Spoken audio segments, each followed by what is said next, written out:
Senhoras e senhores, começando mais um episódio do Poucas. Dessa vez a gente está aqui no Festival Path, um festival que fala de inovação, tecnologia, comunicação, e acho que não tinha a pessoa mais adequada para estar aqui e pessoa mais adequada para ser o primeiro convidado a retornar. Ele que ajudou eu a formatar esse programa, não mentira, é? Mentira. É verdade. Total responsabilidade. Eu já falei isso em off, mas tenho que falar isso no ar. O Poucas hoje, eu devo muito a sua participação, porque eu não sabia exatamente para onde ia. Você chegou e pá, dois pés na porta. Muito obrigado, eu cheguei e a gente trocou uma ideia, né? Mas foi essencial. Obrigado, Felipe Castanhari está aqui de volta com a gente. Obrigado. Muito bom estar aqui. Muito bom estar ao teu lado, que é meu amigo, meu brother. Então isso é sempre muito natural, não tem esforço nenhum, é só a gente chegar aqui e continuar fazendo o que a gente já estava fazendo antes de ligar a câmera. Tem horas que você se sente até meio... Aquela síndrome do impostor que é até bater, né? Porque você fala assim, sério, tá todo mundo me elogiando por fazer um negócio que eu tô fazendo com a câmera desligada, que é trocar ideia e... Enfim. Mas eu acho legal que você tenha vindo, porque você tá com um projeto novo muito foda que a gente vai falar também. Mas eu queria primeiro começar meio que atualizando, desde você voltou... O Poucas, acho que ele estreou, 7 meses atrás, alguma coisa assim. Desde então, algumas coisas mudaram, tanto no YouTube como na sua carreira. Desde então, eu vi você até em Harvard participando de palestra e tudo mais. Eu tenho percebido, não é de hoje, mas que cada vez mais o seu status na internet vai mudando, porque você começou falando de cultura pop e hoje, para muita gente, você já é praticamente um professor, né? Tanto que é o youtuber que mais aparece em sala de aula e tudo mais. Eu queria saber de você, como você vê, em primeiro lugar, esse seu novo status na internet de um cara sábio que ensina a molecada. É engraçado lidar com isso, cara, porque você me conhece muito bem, né? Então, isso não foi algo que eu almejei, isso foi algo que aconteceu naturalmente com o meu conteúdo, né? Meio que fui mudando e as pessoas começaram a me enxergar de uma forma diferente. Mas eu sinto que eu produzi muita coisa, né, na internet. Eu tava esses dias parando pra pensar, caramba, quando você junta assim, o material, é um baita portfólio de mais de 300 e poucos vídeos, cara. Sendo que muitos deles, de mais de 1 hora. Uhum. Então, assim, eu fico olhando para esse material que eu já produzi. Eu falo, nossa, cara, que portfólio grande de coisas. E como isso me deu experiência nesse workflow de produção, né? De produzir mini docs, digamos assim. E, para ser bem sincero, eu acho isso muito legal, porque eu nunca... Inicialmente, eu tinha um planejamento muito claro da minha carreira. Que seria, tipo... que era assim, era um planejamento de que, bem, eu vou fazer meu canal ser sobre nostalgia e eu vou engajar o meu conteúdo e o meu público nesse tema, nesse assunto, e eu vou tentar puxar o máximo de assuntos que tenham a ver com esse universo. Uhum. E esse era o meu objetivo, preencher aquele nicho, né, específico. E eu fui seguindo isso com esse planejamento em mente. Só que chegou um momento em que talvez eu não tivesse percebido que esse momento ia chegar, quando eu planejei minha carreira de início, mas chegou um momento onde eu cansei de fazer tudo que eu estava fazendo. Eu simplesmente cansei. As pessoas cansam. Uhum. A gente cansa das coisas. Porque a gente é assim. O ser humano é complexo. Uhum. A gente não consegue, às vezes, fazer a mesma coisa durante muito tempo. Essa repetição de padrão, às vezes, ela incomoda. Você já está no YouTube há 8 anos, certo? Daqui a pouco vai fazer 8 anos. Uhum. 7 anos e pouco. Novembro faz 8 anos. Então, eu cansei muito rápido do meu canal. E o que eu fiz depois de cansar no meu canal foi continuar usando ele como um grande laboratório de testes. Uhum. Eu vou testar. Falei assim, eu quero fazer um projeto de sketch de animação de 2 minutos de humor. Vou fazer. Eu quero copiar o Dorkly e fazer o Dorkly brasileiro. Eu vou fazer. Eu quero agora falar de curiosidade, sei lá, cansei um pouco. Aí acabaram os temas nostálgicos. Falei, cara, eu gosto de história. Comecei a fazer vídeo de história. Aí, quer saber? Vamos fazer um vídeo sobre Hitler. Aí foi, uma coisa que eu comecei a perceber é que o feedback, o engajamento desses vídeos, eles eram menores nas primeiras 24 horas, mas muito maiores a longo prazo. Uhum. Então, eu lembro que eu comparava com um vídeo que eu fazia, um vídeo qualquer que não é necessariamente um vídeo atemporal, né? Um vídeo de história ou de ciência, ele é atemporal. Mas um vídeo ali mais sobre curiosidades. Ele morria em uma semana. Tipo assim, depois de uma semana, ele mantinha um crescimento bem baixo e ninguém mais falava sobre o vídeo. As pessoas não me encontravam na rua e falavam, aquele vídeo de 10 curiosidades sobre Pokémon que você fez é muito bom.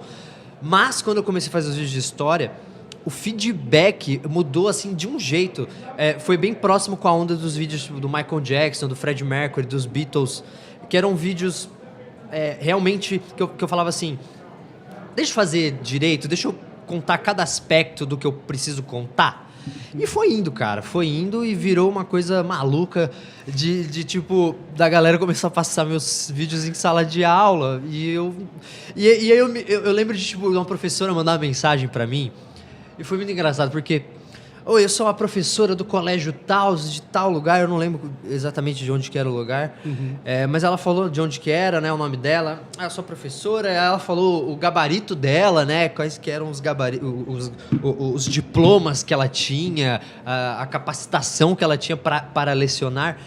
E aí, no final da mensagem, ela falou assim, isto posto, eu gostaria de pedir para que você falasse menos palavrão. Pra poder falar. Eu entendi. Fala menos palavrão, porque eu quero começar a usar os seus vídeos da sala de aula, porque eles são muito interessantes. Os meus alunos gostam de você, mas você fala muito palavrão e eu não admito palavrão nas minhas aulas. Isso te influenciou diretamente? Isso me impactou de um jeito, porque eu nunca tinha parado pra pensar que um simples palavrão podia tirar o vídeo da sala de aula. Que às vezes o que determinava se ele ia ser passado ou não. Porque era isso, era tipo...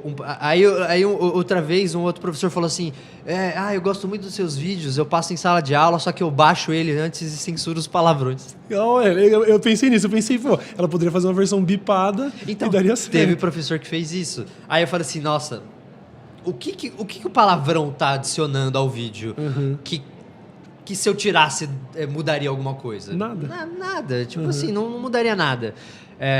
Você pode colocar, às vezes, porque o palavrão, às vezes, ele serve ali para alguma...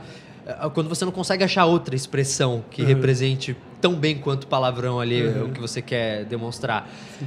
Mas, cara...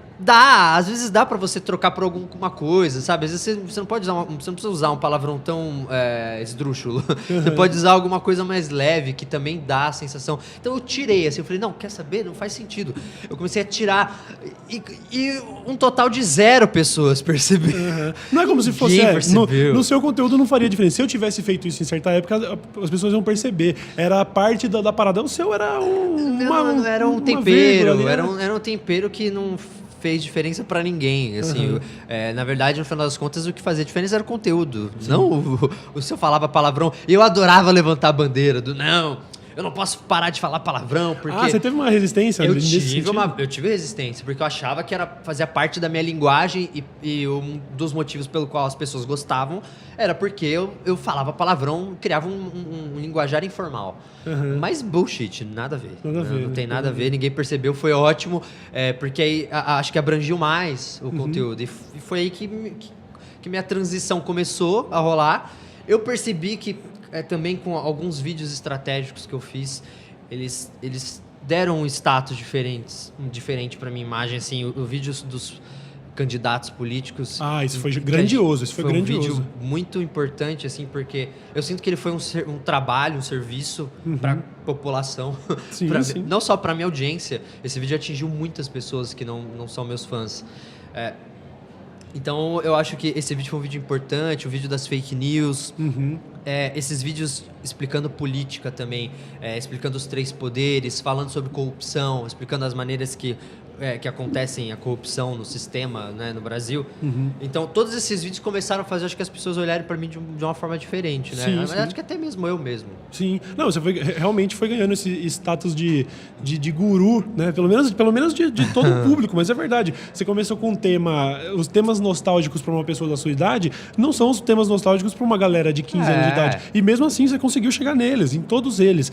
E ganhou para muitos o status de professor. E eu tô falando mais uma vez desse termo porque eu queria te perguntar se a situação atual, eu não quero entrar em discussões políticas aprofundadas, mas eu queria saber só da sua parte se essa situação atual, onde ser professor no Brasil é cada vez mais difícil, onde existe, parece um processo de demonização de temas como sociologia, filosofia e humanas em geral, se isso impacta você e como isso influencia seu trabalho, entendeu? Não, influencia eu fazer mais vídeos. Eu acho que a gente vive um momento estranho. É quase como se o Brasil estivesse passando... eu não sei, acho que a palavra aqui seria tipo teoria da conspiração. O Brasil virou uma grande teoria da conspiração. Uhum. Porque é engraçado, como eu sempre fiz questão de frisar como o trabalho do professor é importante, né? E agora a gente tem um presidente que tá quase que entrando em guerra contra os professores. Um ministro da educação que é uma chacota, que é um palhaço, sabe? Um ministro da educação que tenta enganar as pessoas numa live com o presidente, sabe? Claramente tentando enganar as pessoas para fazer parecer o corte na educação não tão grave quanto ele realmente é. Uhum. Enganando. Cara, isso é gravíssimo. Isso é gravíssimo. Gravíssimo. As pessoas perderam a noção, elas estão pegando uma teoria da conspiração de que existe a doutrinação comunista. Meu, vai se ferrar, o que vocês estão falando, velho? Que é isso? Me mostra aí um relatório, me mostra uma pesquisa onde diz de fato que isso está acontecendo. Vocês estão loucos, vocês estão malucos. Aonde que agora a Universidade Federal virou sinônimo de maconheiro, de pessoas vagabundas que só fumam maconha o dia inteiro, não fazem mais nada da vida? Onde a gente tem, é claro, né? Tudo isso acontece porque a gente tem lá o presidente ouvindo Olavo de Carvalho, sabe? Figuras grotescas como Olavo de Carvalho, que é uma piada.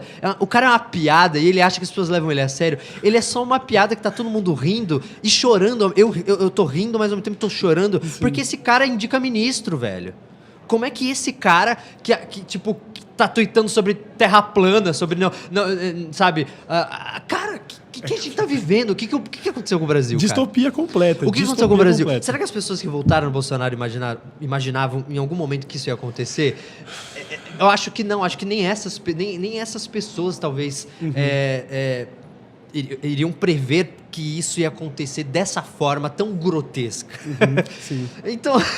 Então é um momento estranho que eu acho que a gente precisa mostrar para as pessoas, porque é muito confuso quando você tem o representante da nação agindo de forma tão absurda, essa é a palavra, agindo de maneira tão absurda com os professores, sabe, com os reitores de universidade, sabe, isso não pode acontecer, eu não posso deixar minha audiência achar que isso é normal, e que isso é ok. Não é ok, tá errado. E se eu precisar combater isso de alguma forma, e a minha forma sempre foi a informação, sabe? É informar, é mostrar, é falar, sabe? É ir a fundo no assunto e mostrar para as pessoas de uma forma simples, mas ao mesmo tempo complexa. Eu sei que parece, né, uma contradição. Não é, eu entendo. Mas assim, eu tento ser simples na linguagem, complexo no tema, complexo no conteúdo, entendeu? Sim. Mas é porque a gente está num momento em que a gente precisa de influenciadores, de pessoas que se preocupam com isso,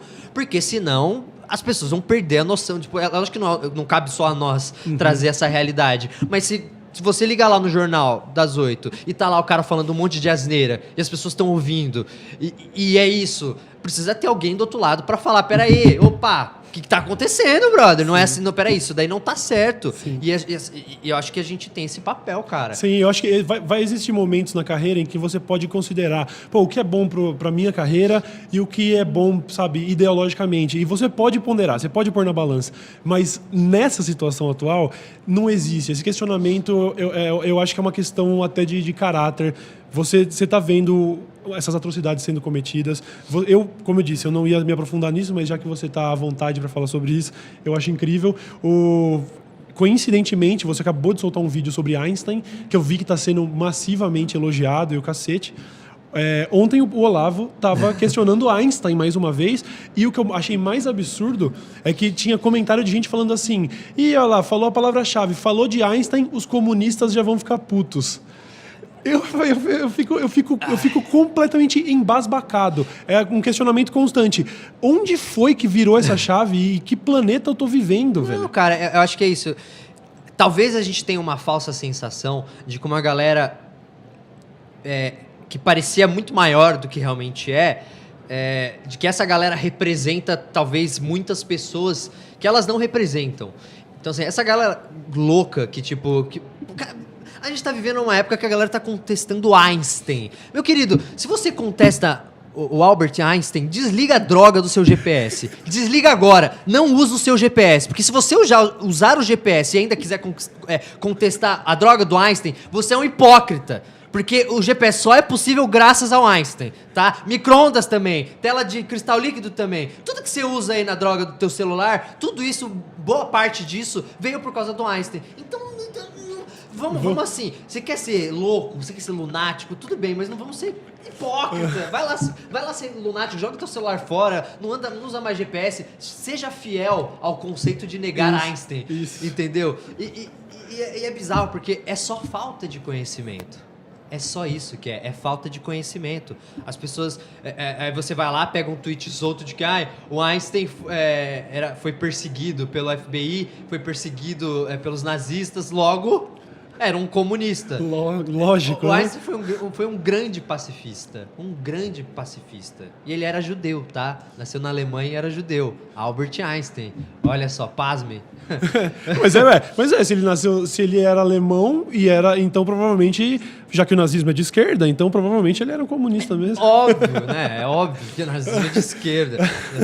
Então assim, a gente vive, né, onde a gente tem o ministro de Relações Exteriores também falando que nazismo é de esquerda. Uhum. Então, cara, são momentos... Estamos vivendo momentos sombrios em nosso país. E eu acho que é por isso que é tão importante a gente falar disso e pontuar, deixar claro, mostrar para as pessoas, isso tá errado. Isso tá errado por causa disso e disso. Não é na base da violência, não é na base do grito. E nem precisa ser, porque é só você mostrar a informação, é só você dar o conhecimento que pronto, está ali, tá nele. Está contido ali, entendeu? Então, é muito fácil argumentar com essa galera, porque você dá os fatos e eles se perdem. Porque é realmente isso, contra fatos não há argumentos. Mas eu acho que existe alguma ingenuidade no seu comentário. Claro que tem. Eu já percebi na hora que eu falei. Porque a situação atual você pode falar, você pode demonstrar, sei lá, a gravidade, né? E eles vão falar, mas isso é sua opinião, né? A gravidade virou opinião. Querido, pula do prédio. Vai lá, vai agora e pula do 10º andar. Você vai morrer. Por quê? Porque a gravidade é real e ela vai te puxar pro centro do planeta. Queira você acreditar nela ou não. Então, mas é lógico, né?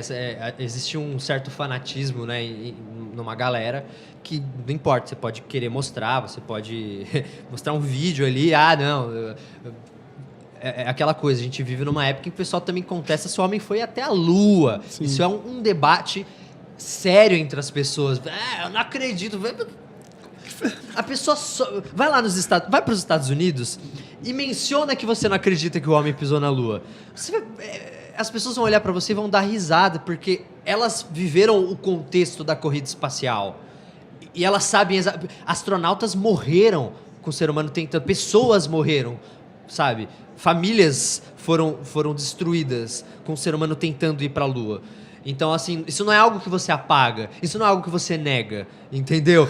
Você não chega, sei lá, numa família de um cara que participou dos primeiros testes lá da Apollo que explodiu e os 3 astronautas morreram e foi um desastre. Chega nessa galera e fala, eu não sei se o homem foi para a Lua. O pessoal vai olhar para você e vai falar... Really? Really? Oh, really? Tipo, as pessoas só falam isso por quê? Porque elas não têm o conhecimento, elas não sabem o que foi feito pro homem ir pra Lua, como isso aconteceu, qual o contexto, e que existe um grande contexto mesmo, se você analisar historicamente, e que faz um puta sentido o ser humano ter ido pra Lua. Faz um puta sentido político, social, naquela época e tudo mais. E por que não fomos mais? Também faz muito sentido, é muito caro você ir pra Lua. Por que você vai querer ir pra Lua? Você precisa de uma coisa que as pessoas precisam entender é que até na ciência, para a ciência andar, a política precisa andar junto. A ciência nunca a ciência andou sem ajuda política. Porque o que custeia a ciência é a política. Não, isso é impossível. O nosso sistema nasceu dessa forma. E ele foi desenvolvido dessa forma. Os dois andam juntos. Então, se você tira o interesse político de ir para a Lua, acabou o financiamento. Quem é que financia a NASA? É o governo. Se você tira o financiamento, o que acontece? Não tem dinheiro mais para ir. E por que você vai... Você precisa dar um motivo, você precisa chegar nas pessoas e dar um bom motivo para você ir para a Lua. Naquela época, o bom motivo para ir para a Lua foi quando o Sputnik foi lançado pela União Soviética. Sim. As pessoas ficaram com medo. As pessoas achavam que ia cair laser do céu para derreter elas. E que os soviéticos estavam espionando elas. Tanto que naquela época foi a época em que aumentou consideravelmente o número de avistamentos de OVNIs. Por quê? Porque as pessoas começaram a olhar para o céu, sabe? Elas não olhavam para o céu. Pronto, agora sai em todo o país, todos os jornais, TV ainda era algo que estava nascendo, mas na televisão também, de que pronto, temos um satélite. O primeiro satélite da história foi lançado pela União Soviética. E ninguém sabe o que é um satélite. Ninguém sabe, isso não existe, a gente vive num mundo que ninguém sabe. Então as pessoas vão ficar com medo. E esse medo criou o orçamento necessário, porque a opinião pública fez uma puta pressão, claro. E por causa disso a NASA foi criada, entendeu? Então, você tem uma coisa andando junto com a outra. E sempre foi assim. Então, por que não foi mais para a Lua? Porque não tem mais iniciativa política para você ir para a Lua. Não tem mais por que ir para a Lua. É muito caro você lançar um ser humano, mandar para a Lua. É muito caro. Então, é por isso que não fomos. Então, toda essa conspiração nasce da falta de conhecimento. Sim. Se as pessoas soubessem, se elas tivessem estudado, elas não iriam nem levantar a questão. Aí a gente fica gastando tempo discutindo coisas ridículas, enquanto pautas importantes para outras pessoas, para pessoas que estão precisando agora no Brasil, a economia está uma droga, muita gente perdendo emprego, então pautas mais importantes são deixadas de lado porque a gente está lá discutindo terra plana com o Olavo de Carvalho. O Olavo de Carvalho que tem um globo terrestre atrás dele, não sei se você já reparou. Tem um globo terrestre atrás do cara que está questionando e que provavelmente foi para os Estados Unidos como? De avião, e ele não torrou a se aproximar do Sol, né? Porque na teoria da Terra plana diz que se você que o Sol está mais perto do que parece. A gente sentiria isso ao andar de avião, porque se aproximaria do Sol, você iria sentir esse calor. Cara, você pode literalmente agora ir atrás de um balão de gazela e uma GoPro, sabe? E meio que observar sobre essa questão. Mas eu acho interessante que você falou isso sobre como a política e a ciência sempre caminharam juntas, porque dá para traçar um paralelo com a situação atual do Brasil. Eu acredito que a demonização de temas sociais e tudo mais também é um projeto político. Não é só uma questão ideológica, sabe? Essa questão de falar que a universidade só tem maconheiro, que tem que cortar verba de curso de filosofia e o caramba, isso não é só ideológico, isso é um projeto político. Pra criar gado. Pra criar gado. É. Você acredita? Ou a gente tá conspirando muito nesse tema? Não, cara, é que assim... É lógico que a gente entra parcialmente na conspiração, lógico. Mas sei lá, cara, fica difícil não pensar, não levar o pensamento para esse lado. Porque você vê essas coisas acontecendo e você fala, por quê? A gente devia estar abraçando a educação, a gente devia estar investindo em educação, cara. O Brasil é o último país do mundo que precisa tirar a verba da educação, sabe? Que precisa demonizar universidades, sabe? Isso é coisa do aluno frustrado que não conseguiu ir para uma universidade, não teve competência para ir para uma universidade e que aí ficou putinho, eu odeio as universidades, é só maconheiro que tem lá. É aquela história, pô, você só tem maconheiro na universidade, então você perdeu a vaga para um drogado? Caramba! Nossa, hein, cara, você perdeu a vaga para um cara que esquece tudo o conteúdo que ele estudou, você é bem incompetente. Então, para mim soa assim, quando você analisa o comportamento humano, fica bem claro como essas coisas estão acontecendo e o porquê delas estarem acontecendo. Sim. É um bando de frustrado que está no poder agora. Os alunos do fundão que não passavam de ano, que repetiam, que só tomavam bomba. e que no final viraram esses frustrados, mas que agora estão no poder, velho. Pois é. Agora estão no poder a vitória, e é perigoso. É a vitória do Small Dick Energy. Mas, como a gente tem, infelizmente, a gente tem um tempo aqui limitado e eu tenho outros assuntos para tratar com você, eu quero, a sua terceira participação no Poucas já se faz obrigatória para daqui 6 meses de novo. Adoraria voltar. Eu quero que você volte só para dar rage, eu gosto disso. Mas, inclusive, se mantendo ainda no tema de rage, só que com uma outra frustração que diz muito mais sobre o nosso trabalho, que é com a própria plataforma do YouTube, onde a gente nasceu e existe toda uma gratidão. Eu sou eternamente grato ao que o YouTube fez na minha vida, mas eu sei que você, especificamente, acabou sofrendo muito recentemente com essa questão de toda essa aparente falta de transparência e de como eles viram chavinhas ali que podem decidir o futuro de um trabalho e que você, se não tivesse a estrutura que tem e se não tivesse todo esse assunto de Netflix que a gente ainda vai tratar, sabe-se lá o que iria acontecer, porque o YouTube simplesmente altera ali umas regrinhas de direitos autorais e tudo mais, e o seu canal... Como ficou o seu canal? Assim, porque eu fui um dos que falou até no Twitter, o YouTube matou o canal do Castanhari, mas a gente não falou abertamente sobre isso e eu queria que você desse esse feedback. O que aconteceu e como que tá agora? Não, então, eu fiquei 5 meses sem postar no meu canal por causa da série do Netflix, mas o que estava acontecendo, o que já vinha acontecendo antes, é que eu comecei a perder, assim, toda a minha monetização de todos os vídeos. Assim, até vídeos que eu era detentor dos direitos. Sério? Tipo, até as retrospectivas, que a gente recriava a base instrumental em estúdio, sabe, para parecer uma música nova, e depois, sei lá, a Warner ia lá e dava claim no vídeo e, tipo... E o YouTube não nos deixa recuperar essa monetização, mesmo eu tendo direito. Eu já consultei um advogado, eu tenho direito. Esse vídeo, eles não deveriam ter tomado. Só que isso é um processo longo. Então, assim, eu agora estou com a energia de reatar as relações com o YouTube. O YouTube foi muito legal de querer voltar agora a se reaproximar de mim. Rolou isso. Rolou agora de, tipo assim, o YouTube virar e falar assim, vamos fazer as pazes. Eu não sabia disso. Rolou isso recentemente. Assim, eu achei legal. Dá pra ver que muito do que aconteceu do meu canal, dessas questões de tipo de todos os vídeos educacionais perderem monetização, e não por direitos autorais, mas por uma questão de diretrizes da comunidade, e disso nunca ter sido adressado pelo YouTube de nenhuma forma pra mim, tipo... não sabemos o que acontece, essas são as diretrizes, é meio complicado, tem que analisar. E no final nunca resolvia, né? Eu sentia que era um pouco de falta de consideração, né? Eu falava, caramba, tem tanta gente tóxica no YouTube prosperando, sabe? Pô, eu tô perdendo a monetização, eu tô deixando de ganhar uma grana com uns vídeos que são legais, que tem um sentido. Eu sei que tem. Então... essa relação foi estremecida, eu fiquei bem chateado, só que eu sinto que não vale a pena eu comprar essa briga. Essa é uma briga que eu vou perder. O YouTube é uma plataforma gigantesca e se eu sair do YouTube, o YouTube vai sobreviver muito bem, obrigado. Vai prosperar, vai crescer, não vai ser o Castanhari sair do YouTube que vai matar a plataforma. Não vai. Esse papo vai até ser melhor. Mas assim, tendo isso em mente... eu falei que essa é uma briga que eu não deveria assumir. E de que eu, na verdade, eu tô indo contra a correnteza. Eu deveria trocar uma ideia com a correnteza. Falar, aí, correnteza, sim, pra onde você tá indo? Deixa eu tentar te acompanhar. Mas você tentou essa aproximação quando você viu o YouTube, por exemplo, você perde um mês trabalhando num vídeo sobre guerra e o YouTube fala, não, guerra não pode monetizar aqui não. Não importa se é história, não importa se é documental. Você chegou a tentar uma aproximação para trocar uma ideia e falar, rapaziada, não é bem assim? É possível fazer isso? Eu tentei. É engraçado porque, tipo assim, na minha frente, eventualmente o pessoal, não, realmente é um absurdo, vamos lá, vamos tentar.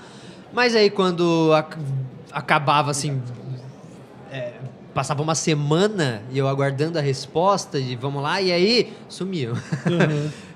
Mas eu sinto que o processo dentro do YouTube é um processo complicado.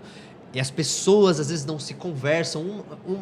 Ali os próprios funcionários às vezes não tem como ajudar.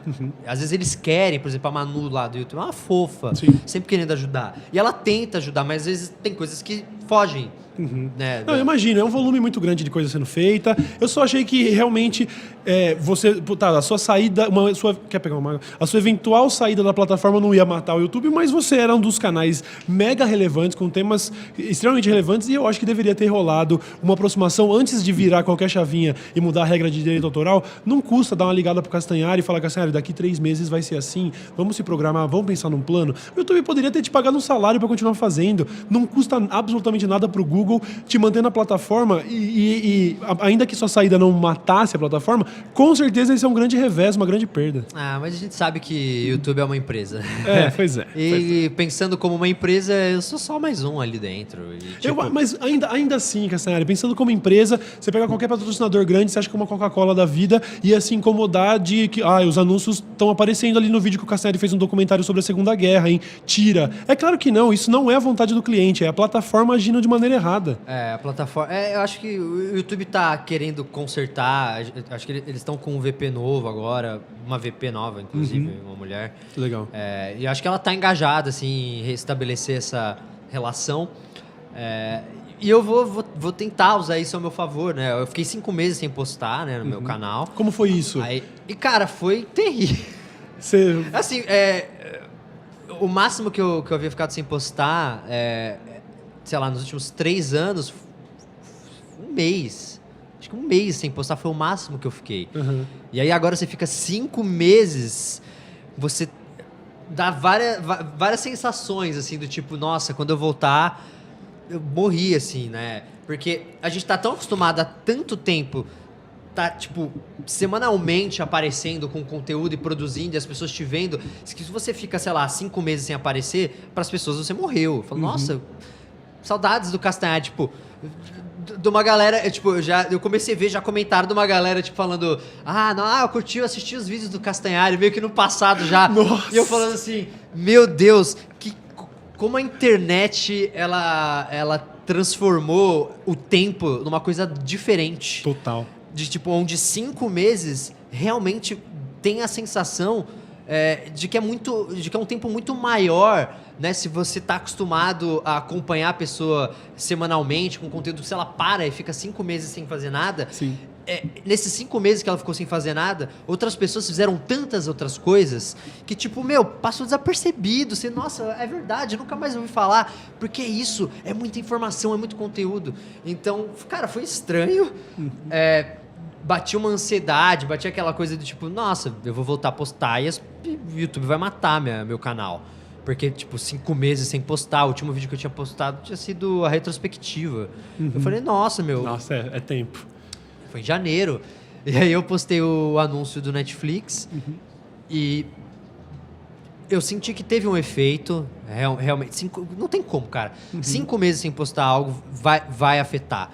Mas, ao mesmo tempo, eu percebi que eu ainda tenho uma audiência, assim, o core da minha audiência ali, uma galera muito fiel, muito fiel. Que eu falei assim, 5 meses sem postar, os caras... Tem um monte de canal hoje em dia que fala de nostalgia, que fala de história também e tudo mais, que eles poderiam ter trocado já. E a galera, tipo, continua comigo. Eu postei ontem um vídeo do Einstein e um feedback, assim... É um vídeo de 1 hora, cara. Os vídeos de 1 hora, normalmente, eles... demoram pra ganhar visualização. Eu tava olhando lá e tá com tipo 700 mil, assim, em menos de um dia. Já não passou disso já. Não sei, talvez. Enfim, mas tá indo bem. Não, tá lá no em alta e tudo mais.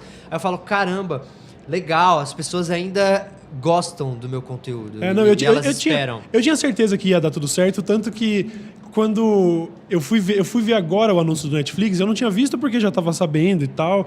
E aí eu tava vindo pra cá, falei, deixa eu só ver o que o Castanhari falou no anúncio sobre o Netflix. E aí eu já cliquei no em alta. Eu falei, eu vou lá pegar o vídeo do Einstein no em alta, porque eu tenho certeza que tá lá, e tava tipo lá em cima. Então, e isso, de certa forma, saber que o core da sua audiência se manteve é reconfortante pra mim, porque eu também tô no meu maior hiato em 9 anos. Eu nunca fiquei, vai fazer daqui a pouco, acho que, sei lá, 40 dias que eu não posto um vídeo. Eu nunca fiz isso.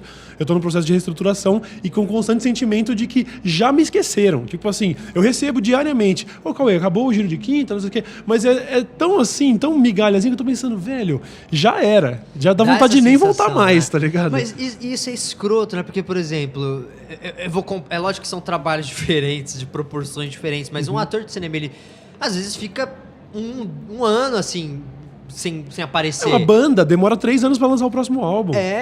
E quando eles fazem um filme, produzem um filme, tá tudo bem, eles aparecem, divulgam, as pessoas assistem e é isso. Uhum. E o que eu mais quero, eu acho que é criar essa relação, tipo, aonde eventualmente eu posso sumir pra focar em uma produção, porque eu não consigo manter o meu canal e fazer, tipo, uma série do Netflix. Uhum. É impossível, porque o tanto que eu me envolvo no meu trabalho é realmente assim, eu escrevo os roteiros junto com o roteirista, realmente. Eu ajudo na pesquisa, eu faço supervisão da edição, pelo menos no do Einstein, que é um vídeo de 1 hora, eu fiz isso tipo 3 vezes. Por mais que eu tenha uma equipe agora que me ajuda a administrar tudo isso, ainda depende de mim tudo. Tudo depende de mim. Então, é impossível. Fica inviável, não tem como. Nossa, cara, é muito chato você, tipo, querer focar em sentar e escrever uma série pro Netflix que você sabe, olha a oportunidade. Eu tô sentando aqui na minha cadeira para escrever a minha própria série do Netflix, que eu, inclusive, vou apresentar e dirigir. Isso daí eu acho que tem pouca gente no Netflix, acho que mundial, assim, que realmente teve o privilégio de cuidar de todo o processo da série. Cara. Você vai ter o apresentador, você vai ter o diretor, mas você fez tudo. E tipo, dirigir e atuar ao mesmo tempo é um pesadelo, assim. Enfim, a gente pode entrar em detalhes da série Eu depois, quero. É que é um processo muito complicado, assim. Principalmente a fase de roteiro, porque o tipo de coisa que eu tô fazendo é basicamente o que eu sempre fiz no meu canal, mas de uma forma muito mais refinada. Então o texto precisa ser mais refinado e mais assertivo. Eu ainda tô querendo explicar um assunto de uma maneira simples, mas eu ainda preciso entrar nos pormenores, Sim. nos detalhes, ao mesmo tempo que não pode ficar confuso, informação demais. Senão... Você foi mal. Então, existe uma diferença, já entrando no assunto da série do Netflix, inclusive a gente viu o tanto que você trabalhou nisso, tipo, você poderia falar pro Castanhari, velho, é sábado de noite, relaxa, vamos tomar uma cerveja. Ele, não, eu preciso revisar o roteiro, porque amanhã cedo eu tenho gravação com o olho fundo, parecendo um morador de rua já, tava incrível. Mas existe aí uma diferença de linguagem que vem até de maneira natural, porque um vídeo no YouTube é um vídeo no YouTube, uma série no Netflix é uma série. A maneira como você tá se apresentando em vídeo mudou completamente? Mudou, eu fiz preparação, assim, eu peguei um preparador de elenco e fiz uma preparação, assim, de uma semana pra... Não era pra entrar no personagem, porque eu sou o personagem, mas pra entender, assim, as várias maneiras com que eu me comunico, né? Como é que eu comunico, como é que funciona a minha expressão corporal. Por exemplo... Tem um dos episódios dessa série sobre a peste negra. Eu vou estar falando de peste negra, eu não posso estar lá. A peste negra matou 20 milhões de pessoas e foi uma coisa incrível. Sabe? A evolução da bactéria Yersinia pestis, assim... Aí entra a vinheta do canal. Aí entra, E milhões de pessoas naquela época morreram vítimas da peste bubônica, inclusive, que é o nome correto, né? Porque peste negra foi um nome que... Enfim, eu não posso falar isso sorrindo.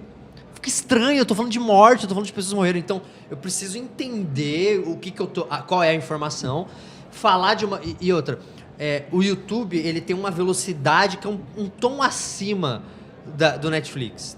Netflix, é menina. Certo. Da Netflix. Então, ele é um tonzinho abaixo em termos de velocidade. Sim. Então, eu não posso estar falando do mesmo jeito. Olá, meus queridos amigos, tudo bem com vocês? Eu sou o Felipe Castanhari, vídeo de uma vez...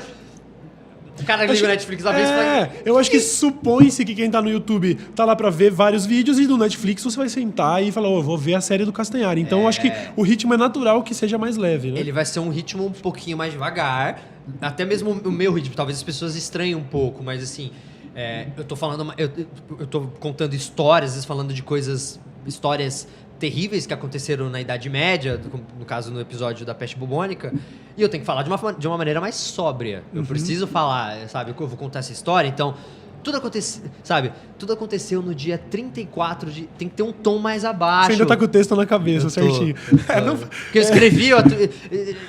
Não tem jeito, tá tudo aqui. Foi nesse episódio sobre peste bubônica que você tava cortando o cabelo no cemitério, que você postou? Não. Esse do cemitério é o episódio do Apocalipse Zumbi. Uau. Que era um episódio onde eu vou contar Eu nem sei se eu poderia estar Não, não entra, não se comprometa. Não, mas acho que posso. Eu já divulguei a série, eu tô falando dela, mas não tô mostrando nada. Fica na imaginação. Tem um episódio sobre Apocalipse Zumbi, né? Que a gente vai explicar de uma forma científica, né? Por que o zumbi da cultura pop, como ele aconteceria no nosso mundo real? Quais os problemas e os desafios que ele encontraria no mundo real? E o que a gente tem de fato dessa relação de parazoitismo? Acho que é. Parazoitismo? Sei lá, acho que é isso. Eu não lembro. Mas essa relação, que é quase uma relação de zumbificação, que tem na natureza com insetos mesmo. Foi o que eu pensei. Eu já ia te perguntar se vocês usaram isso. Parazoitismo, acho que é o nome correto. Enfim, essas palavras, né? Eu não sou cientista, biólogo. Mas eu explico essa relação da natureza e mostrar que tem insetos que realmente transformam suas vítimas em verdadeiros zumbis mesmo, assim, controlam e levam até o local, assim, é incrível. E então a gente mostrou vários desses exemplos. Não existem só um.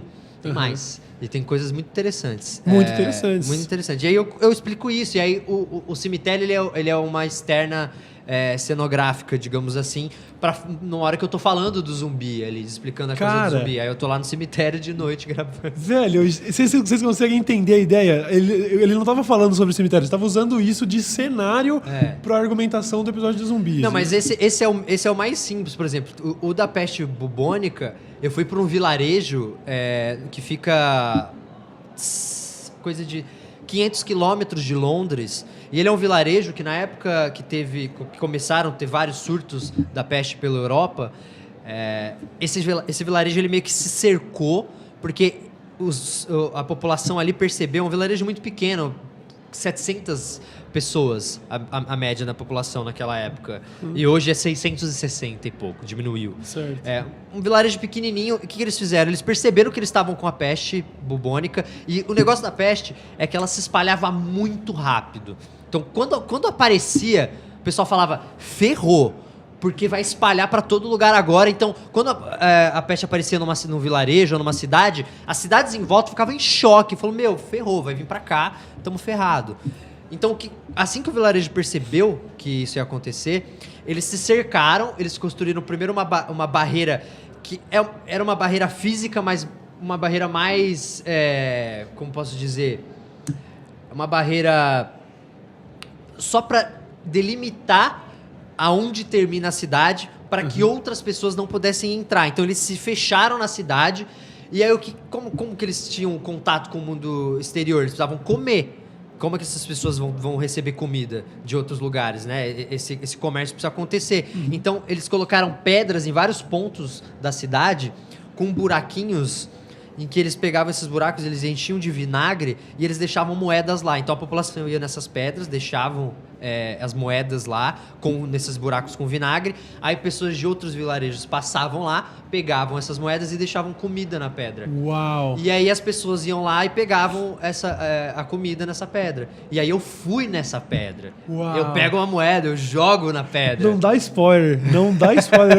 Eu quero muito ver isso. Outra coisa que eu vi você fazendo que eu achei aquilo deve ter sido um sonho. Você teve um contato direto com um lobo. Sim, cara. Você tem um episódio que vai falar sobre a relação do homem com o cachorro, coisa do tipo? Sim, na verdade é um episódio onde eu vou contar a origem do cachorro. Eu vou mostrar como isso aconteceu, né? Como todos os cachorros que a gente conhece surgiram do lobo selvagem. Eu vou contar um pouco isso. Só que aí eu preciso estar com lobos. Aí eu fui para um santuário de lobos selvagens que fica em Naples, em Miami. E, cara, na Flórida, na verdade. Naples, na Flórida, perto de Miami. Certo. Uns 200 quilômetros de Miami.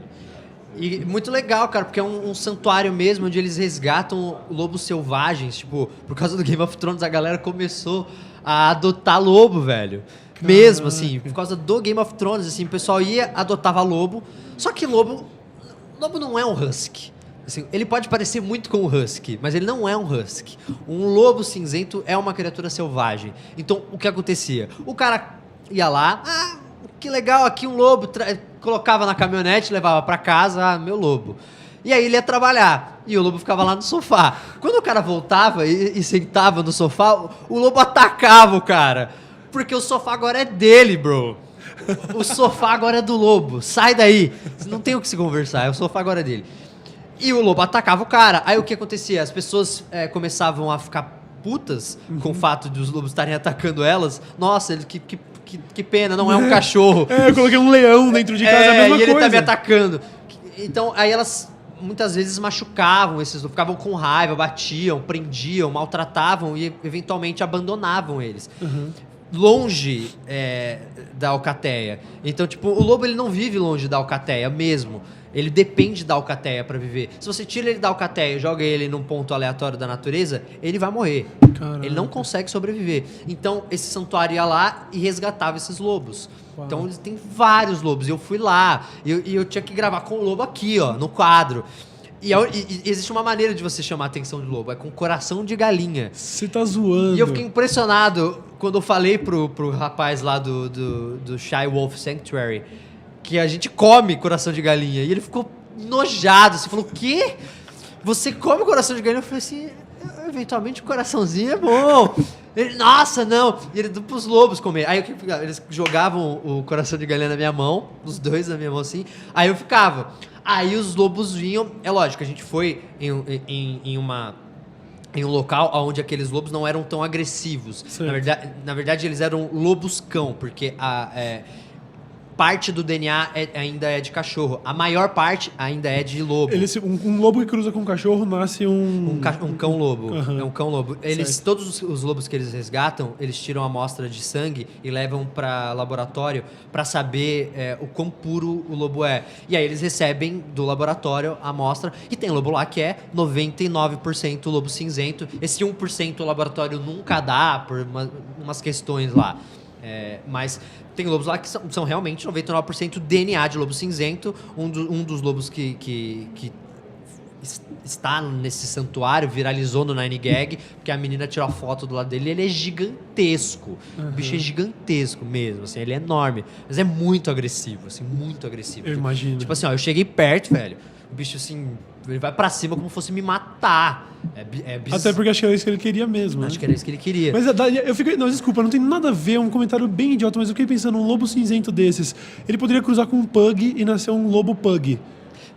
Então, eu não sei se ele conseguiria, né? Mas eles são tão diferentes que acho que o lobo sentiria repulsa do pug. Não, mas eu digo, com algum mas processo artificial. Um processo artificial daria uma coisa louca. Esse que é o pug, né? Ele é um experimento genético, né? Na época que a galera na China começou a criar cães de porte menor. Mas era muito louco, porque minha mão saiu toda esfolada, velho. Porque eles vinham loucos, assim, e aí eu tinha que dar na mão deles, assim, eles comiam tudo. Parte do meu dedo junto, e aí eu lá, não sei lá o que, e os lobos aqui do lado. Incrível. Bom, você tem um episódio... Eu não sei se você pode falar sobre todos os episódios, mas você já falou que tem um sobre peste bubônica, peste negra, um sobre apocalipse zumbi, um sobre a origem do cachorro. O que mais que você pode falar de interessante? Eu vi que você visitou, por exemplo, um acelerador de partículas. Um acelerador de partículas, tem um episódio sobre viagem no tempo. Uau! Nossa, viagem no tempo. O hype difícil, é muito cara. Real. Eu quero tanto ver esse negócio. Nossa, quando eu falo o nome desse episódio, minha cabeça dói. Porque eu tive que entender relatividade, cara. E assim... Pra você entender, igual o físico que trabalha com o negócio entende ao ponto de falar como se ele estivesse comentando sobre, sei lá, construção civil, uma coisa que é palpável e que você consegue ver e falar, não, é simples, aqui, ó. Não que construção civil seja. Mas assim... Mas dá pra entender, dá pra assimilar, Dá pra assimilar. Relatividade, cara, você entender o que é a relatividade, como a malha do espaço-tempo funciona e como a gravidade... Tipo, como falar de gravidade, como falar de tempo... Eu preciso começar a explicar o que é o tempo. Vamos lá, vamos falar de viagem no tempo? Tá, mas antes de falar de viagem no tempo, o que é o tempo? O que é o tempo pra você, Cauê? O que é o tempo? O tempo tá no relógio? O que é o tempo? Eu vou precisar ver um episódio do Nostalgia, depois eu falo. Aliás, como vai se chamar? Isso pode ser revelado? Como vai se chamar a série do Netflix? Você não pode falar. Posso revelar não, então não. Ainda. Ok. É porque eu falei, vou ter que assistir o Nostalgia e foi aí que clicou. Eu pensei, não é o Nostalgia. Não, é a série da Netflix do Castanhari. Tanto que nem leva o meu nome. Legal, legal. Eu não queria que levasse o meu nome justamente pra atrair um público também novo. Claro. Mas a gente estamos trabalhando, eu não terminei ainda a série, a gente ainda tem 2 externas pra gravar gente tem uma externa numa... Eu esqueci o nome da cidade agora, mas é uma cidade em São Paulo onde é o melhor lugar em São Paulo para observação de estrelas. Ah, tem isso. Tem, então, tem. Tipo, é o segundo melhor lugar no Brasil, inclusive. Uau! O segundo ou terceiro, assim, tá em São Paulo. Eu E também eles não sabia têm toda disso. uma infra pra fazer esse tipo de observação. Eles têm, tipo, telescópios e tal. Não, tem, mas a gente vai lá justamente pra gravar estrela, assim. Eu apontando estrela, assim. Então, a gente quer um lugar muito estrelado. A gente já era pra ter gravado essa semana, mas ficou nublado, a gente não conseguiu gravar. Vocês estão indo lá pra você poder interagir com o céu. Tipo, porque eu em não- eu- porque eu em vou vez de tá fazer com CGI e chroma key, você vai fazer o bagulho com o quero céu. lá, porque eu quero falar, tipo, de estrela, eu vou falar, tipo, da Itacarinai, que é um sistema binário, porque na hora que eu vou falar de hipernova, de explosões no universo e tudo mais, aí eu quero, tipo, poder apontar no céu. A hora que eu falo, ó, se você pudesse dividir as explosões de supernova em um ano, é isso que você veria no céu. Se você pudesse condensar todas em um dia, você veria isso, um ano em um dia. Pá! Aí eu quero mostrar no céu, poder acentuar, sabe, essas coisas. Então, é lógico, é um trampo, é um trabalho, pra aparecer às vezes ali, tipo, 2 minutinhos no episódio, mas dá um, né... a série ficou muito maior do que deveria, essa é a verdade. Inicialmente, a ideia era fazer um projeto muito menor do que o que se transformou. Certo. Hoje em dia, aí ele virou uma coisa, cara, que tipo... maior no sentido de que muito mais trabalhosa, né? A gente tá tendo um trabalho absurdo. E é por isso que eu tive que ficar 5 meses longe do YouTube, só focando nisso, só gravando. A gente viu uma diária foram 9 diárias para gravação em estúdio, e ao todo agora já estamos indo para 30ª. Uau! São 30 diárias, E cara. como é que fica a questão orçamentária do negócio que fica muito maior? Cara. É. Sai do bolso. Nossa. O pessoal deve olhar e falar assim, nossa, o Castanhari tá fazendo uma série no Netflix. Deve estar muito rico. Mal eles sabem o que tá acontecendo. Nossa. Porque, cara, é isso, sabe? Você quer fazer algo maior do que você tinha combinado, de onde vai sair esse dinheiro? É com você, né? E normalmente, quando a gente tá fazendo uma produção dessa, assim, tipo, uma televisão, uma empresa, assim, ninguém nunca tira dinheiro do bolso pra fazer, porque não é o ideal e não é o correto. Mas eu sou tão chato com as minhas coisas que, tipo, precisa contratar um cara de VFX só pra alguns takes específicos pra gente poder ter VFX específico? Precisa. Estava no orçamento inicial? Não. Dar seus pulos. Mas eu acho legal porque você estabeleceu um padrão de excelência mesmo na parada, com o próprio YouTube, sabe? Mas eu tô com medo. Do quê?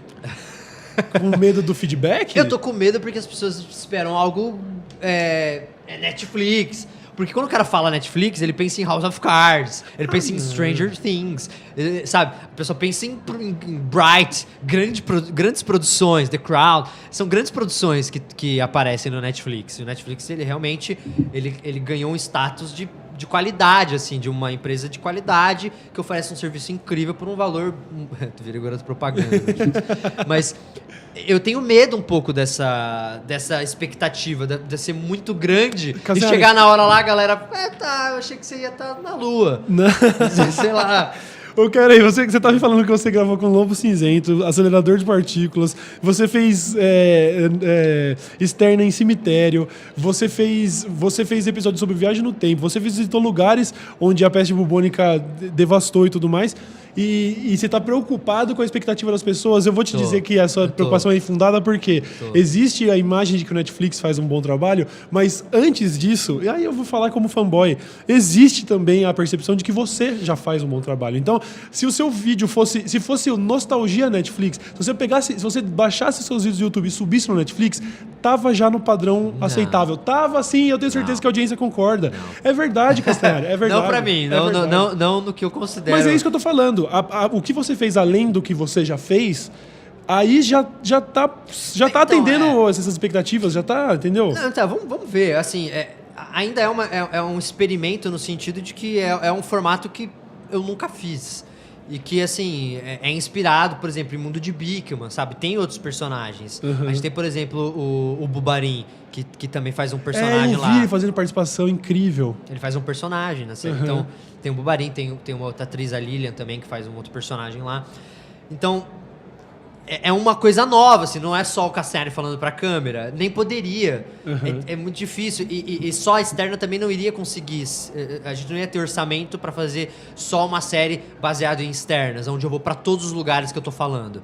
Entendeu? Então não dá pra eu ir pra todos os lugares, dá pra ir pra alguns, nem todos. Então a gente tenta buscar. Então o do Viagem no Tempo eu queria também ter tido a oportunidade de ir em outros lugares, tipo Boston Dynamics e tudo mais. A ideia era aí, mas o orçamento começou a sair do controle. Entendi. Então, vamos ver, vamos fazer o que dá, mas vamos fazer o que dá, uma coisa legal. E é até bacana, porque aí dá a oportunidade de mostrar locais no Brasil que normalmente a galera não conhece. Pô, poucas pessoas sabem que a gente tem um acelerador de partículas no Brasil, sabe? Eu fui descobrir isso muito recentemente.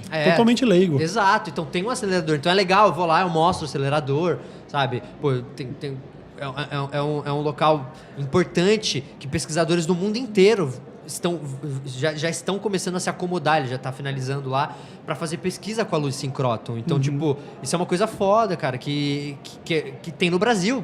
Vamos valorizar, né? Acho que estamos precisando, né? Valorizar um pouquinho. Ciência! Estamos precisando. Ai, cara, eu só acho que só me resta agradecer mesmo. Se você quiser fazer considerações finais, qualquer coisa que você queira falar aí sobre Netflix e tudo, eu tenho certeza que a audiência já estava hypada só de saber. Porque é aquela coisa que já é sucesso, sabe? Se você fala assim, não, isso aqui é hambúrguer com bacon, você não precisa comer pra saber que é bom, Sei entendeu? lá, A pessoa falou, Castanhari, Netflix, tá na mesa já, o hype é real e as pessoas vão adorar, mas se você quiser complementar qualquer coisa... Ah, pô, obrigado. Eu espero que as pessoas tenham essa percepção, que a mesma percepção que você. É claro que eu tô me esforçando pra fazer um conteúdo legal. E é aquela coisa, a gente apresenta um trabalho para uma primeira temporada, e se ele for bem aceito, não tenha dúvida que numa segunda temporada eu vou querer entregar o dobro de qualidade. E vou entregar. Por quê? Porque eu aprendi demais com o processo. Aprendi demais, estou aprendendo ainda cada dia com o processo. Isso é o que mais me fascina. O quanta coisa eu aprendi por estar produzindo, dirigindo uma série no Netflix, trabalhando com outras pessoas, em vários profissionais incríveis. Então, a cada dia é um aprendizado novo. Então, a segunda temporada, já até conversou, se rolar mesmo a segunda, e se der certo vai rolar uma segunda, a gente vai sentar, vamos repassar tudo que a gente errou, tudo que a gente aprendeu, vamos mapear isso e vamos não cometer os mesmos erros, vamos se planejar para melhorar, o que a gente pode melhorar, o que a gente pode melhorar em equipamento, o que a gente pode... E é isso, cara. Minha vida sempre foi isso, uma constante busca por melhorar o meu trabalho, sabe? E não só meu trabalho em si, mas eu, como ser humano, sabe? Me melhorar. O Castanhari que fala com você aqui hoje provavelmente não vai ser o Castanhari que vai falar com você daqui a algum tempo. Certamente não. E não é o mesmo cara que falou com você da primeira vez. E é isso. Somos pessoas, estamos evoluindo. Obrigado pelo convite, cara. É muito legal porque a gente troca essas ideias off-camera e pra mim soa muito natural, porque a gente é brother, cara. Então pra mim é uma honra. Eu sou seu fã há muitos anos. Fanfag de quando o Cauê me seguiu a primeira vez no Twitter, eu dei print, assim, é ridículo. Então, é muito legal estar aqui com um cara que eu sou fã e estar podendo falar do meu trabalho e, obrigado. Legal. A gente fica aqui na expectativa pela série, a gente já tá na expectativa da segunda temporada até Netflix. Por favor, vamos alimentar, até porque... Pelo andar da carruagem, eu já tô prevendo, e também pelo nível de dedicação, eu tô prevendo ali que lá pela quarta temporada o Castanhari vai ser um dos primeiros brasileiros a fazer turismo espacial. Porque tá prestes a acontecer e a gente já quer um episódio da série dele no Netflix em órbita. Falou, Netflix? Cobrando já, estamos cobrando. Isso é ideia real que eu quero fazer mesmo, hein? Vamos lá, vamos tentar acompanhar o lançamento da SpaceX, quem sabe? Quem sabe? Ir pra órbita, mostrar a Terra pros terraplanistas. Consegui. Imagina que legal, cara. Eu fazer um episódio onde é isso. Assim, o episódio é eu indo em órbita pra mostrar pras pessoas e eu gravando todo o processo e editado ali pra... Pronto. Com uma facecam no Olavo, que vai com você. Aí ele sobe junto. Olha aí. Cara, vamos lá, eu e você fazer isso juntos, querido? Se ele não morrer antes, né? Porque tadinho, tá velhinho. Não, bate na madeira. Bate na madeira. Quero muitos anos de vida, porque ele, no final das contas a gente dá muita risada com o Olavo. Eu quero. A gente dá muita risada com ele. Não, ninguém quer. A gente quer que ele viva pra perceber que tá ele errado. A gente quer que ele viva pra ele poder ver o quão ridículo ele é. O quão palhaço o Olavo de Carvalho é. Um palhaço. Rapaziada, o Poucas vai ficando por aqui. Mais uma vez, agradeço demais a participação do Castanhari. A série dele vai estrear na Netflix em breve. Assista a todos os episódios e comece imediatamente a cobrar o Netflix da Season 2. Certo? Valeu, mano. Muito obrigado. Grande honra, galera. mesmo. Obrigado a todo mundo que assistiu. Tamo junto. Beijo aí pra vocês. Valeu.